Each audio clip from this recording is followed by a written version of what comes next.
आज जो ज़ात है ना, उससे बड़ी कोई ज़ात है नहीं, उससे ज़्यादा ताकतवर कोई नहीं, उससे ज़्यादा इज्जत वाला कोई नहीं।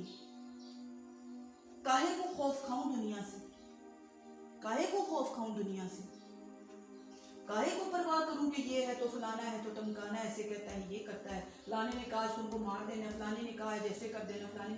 उस दिन तुमको पता लगता है जो अल्लाह का हुक्म होगा वो होगा, जो अल्लाह चाहेगा वो होगा। तेरे चाहने से, उसके चाहने से, फलाने के चाहने से कख नहीं होता, जो अल्लाह ने चाहना है वो होना है। उस दिन आपको पता लगता है। और उस दिन आपसे ज्यादा बहादुर इंसान कोई नहीं होता दुनिया में, ताकतवर इंसान कोई नहीं होता दुनिया में। लोगों की आंखों में आंखें डाल के बात करने का आपको हुनर आता है। तो ये सब चीजें किसकी तरफ से आती हैं?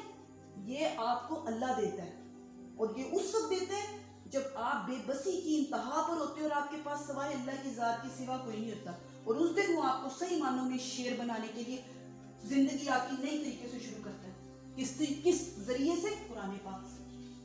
किस तरीके से? कुरान पाक से, दुरूद शरीफ से। दुरूद शरीफ, दुरूद शरीफ प्यारे आका सल्लल्लाहु अलैहि वसल्लम पर हमारी जान कुर्बान। दुरूद शरीफ आपको सही मायनों में जिंदगी जीना सिखाता है, आपको बताता है कि यहाँ इस मामले में, इन परेशानियों में जब तुम दुरूद शरीफ पढ़ोगे तब तुम्हें आका सल्लल्लाहु अलैहि वसल्लम की रहमत थाम लेगी।